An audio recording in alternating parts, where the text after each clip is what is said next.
Hello everyone, we're going to be talking about alcohol and driving today.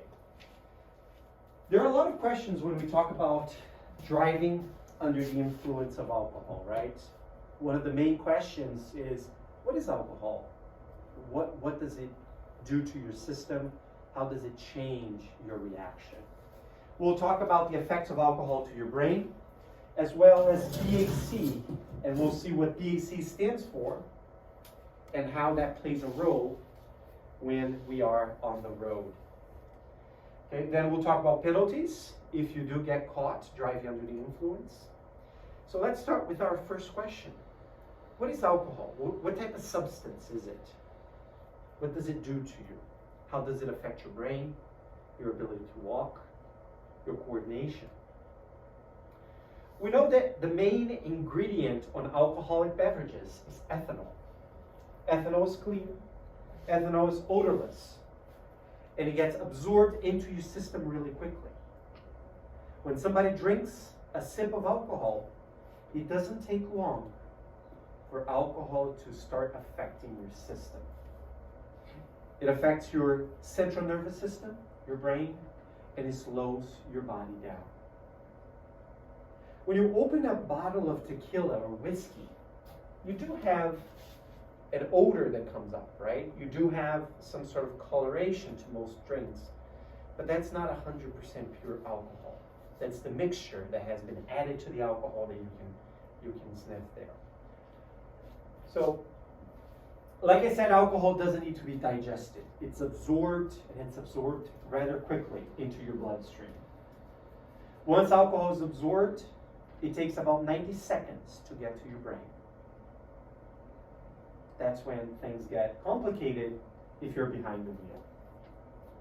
How does alcohol affect your brain? There are many ways that alcohol affects your brain. Can you die from alcohol poisoning?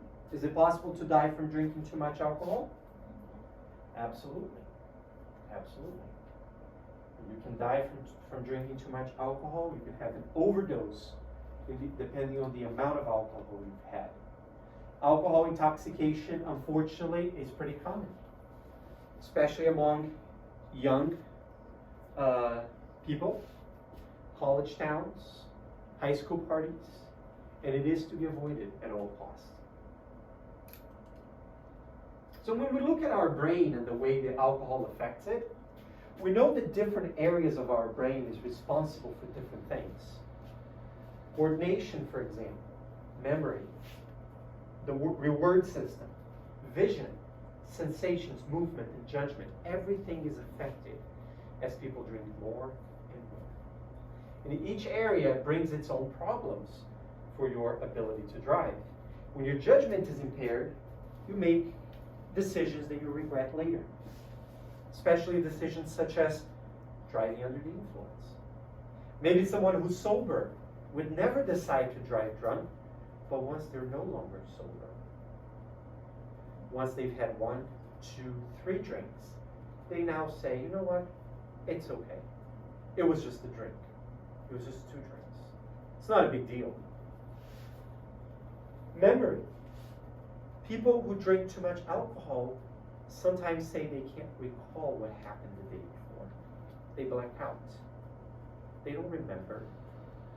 Did they have an accident? Sometimes they wake up at the hospital and they have no idea what happened. Sensations, movement, vision, all things you need to see down the road, recognize signs and pavement markings, and make sound decisions as a driver. If you're under the influence, you can't do as well. So you see how alcohol can progressively make things really difficult for you. What else does alcohol affect? We said memory, we said thinking, we said coordination and vision. What else do you think alcohol does to your system, to your body? Alcohol also has long-term effects. Even if you're not drinking and driving, even if you make the right decisions to only drive when you're not under the influence, in the long run, it can affect you in a negative way. Alcoholism is a big problem. When we look at the brain of someone who is an alcoholic, you notice that there is a lot of changes in their ability to process information. Here's another picture. So it diminishes their ability to do anything in their lives. Not just driving. It affects you in a negative way. And someone who's a heavy drinker for years and years may have health problems that can, even sober, affect their driving abilities. So a question for you guys. What skill does alcohol impair first in your body?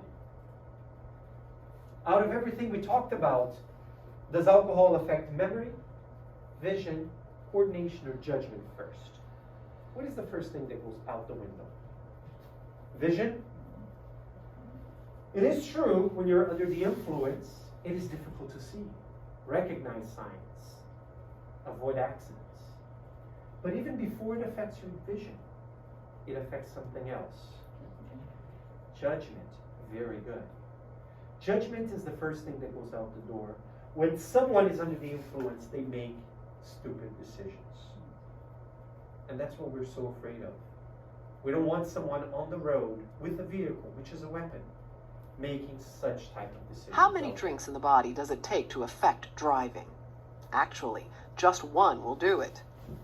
No, most people won't stagger around. Many won't do anything strange. But if they need to react quickly, it may not happen. So you notice that one drink is enough. Even though you might not be at the legal limit with one drink, you don't think, you don't see, you don't react as well as if you were sober.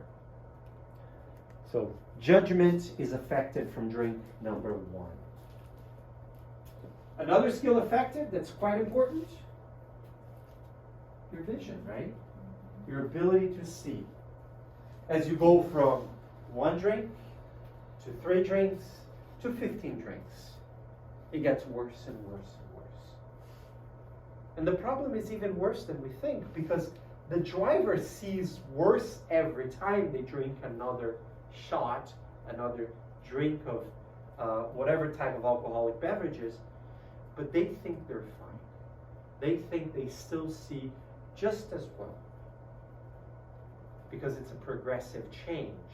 They don't really notice they're getting worse. They think it's all good. Your eyesight is affected in different ways by alcohol. First, it's hard to see details.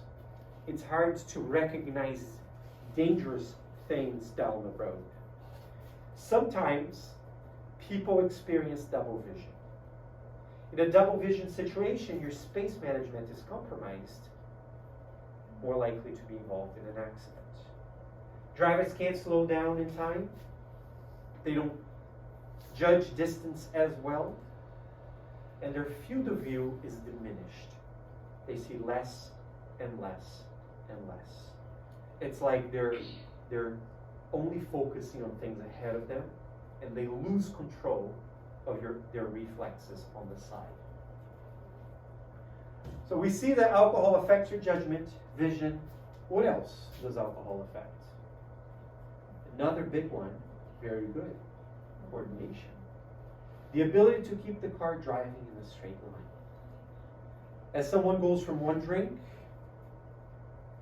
to 2 drinks to 3, 4, 5, 7. They may think they're fine, but their coordination is affected quite a bit. Every time you're on the road, you are responsible for your vehicle, for your passengers, for people around you. Alcohol takes your ability away to make decisions in a way that keeps everybody safe. The more alcohol you have, the more impaired your coordination is. That's just logic. You can get your brake and accelerator confused. You may have a hard time driving in a straight line. searching for hazards on the road. It is much easier to get into an accident when you're under the influence. Sometimes minor little things, but it might be accidents that lead to property damage, loss of life, arrests. So let's try to calculate the amount of alcohol someone has had. When police officers pull someone over, the way that they determine if you are under the influence is based on the BAC. Does anybody know what BAC stands for? What is BAC? BAC stands for blood alcohol concentration. That is the amount of alcohol going through your system. And that's how they decide to charge you with a DUI or not. BAC is the amount or quantity of alcohol in your system, like I said. And police officers can find out the quantity based on different types of tests. They can ask for a blood test. They can use a breathalyzer. They can perform field sobriety tests. A breathalyzer looks like this. It's the most common form of test conducted by police officers. It's a machine where you blow into, and it gives you a reading of how much BAC you have in your system. Does anybody know the legal limit in Connecticut? At what point would the police decide that you are legally drunk? How drunk would you have to be in terms of BAC measurements? To be legally drunk in Connecticut, if you are 21 years old or older, you have to test at 0.08 or higher. And usually police officers would do 2 tests, 30 minutes apart, to confirm. If you test positive at 0.08 or higher twice, you would at that time be charged with a DUI in the state. How long do you think your license will be suspended if you are charged with a DUI? How long do you think it's fair for the state to suspend your license? 5 years? You'd be surprised. It's a 90-day license suspension. Plus, you would pay DMV $175 to restore the license. That looks like a little, but at the end of the day, a judge can extend the license suspension or even make it permanent, can impose additional fees, and you're going to be paying tickets for driving under the influence. Your insurance rate will go up, and there will be a lot more consequences. So a breathalyzer test performed can get you in a lot of trouble. Even 2 people drinking the same amount of alcohol may test at different percentages. The amount of alcohol in your system varies widely based on many factors, and we'll talk about them in a few minutes. A BAC of 0.08 or higher is what would bring you to a legal trouble. What if you have less than 0.08? Does that mean you're off the hook? Not necessarily. Police officers may still conduct sobriety tests to figure out if you are okay to be on the road. You might still be charged with reckless driving. You might still be charged with other penalties if they think that you're not safe to be on the road at that time. What if you refuse to blow into a breathalyzer? What happens? If you say, no, I don't want to do it. It's called the implied consent law. When you get your license, there is an implied consent that if you're driving and you get pulled over by law enforcement, you will submit to a field sobriety test or breathalyzer test. And if that's the case, you may be facing 48 hours mandated jail time, paying traffic tickets, or have your license suspension if you decide you do not want to submit to a field sobriety test, if you do not want to comply with a police request. And you are subject to 6 months without a license if you are 21 and older. If you're between the ages of 18 and 20, it's 12 months without a license. And if you are a minor, 16 or 17 years old, then it's a year and a half before you get your license back.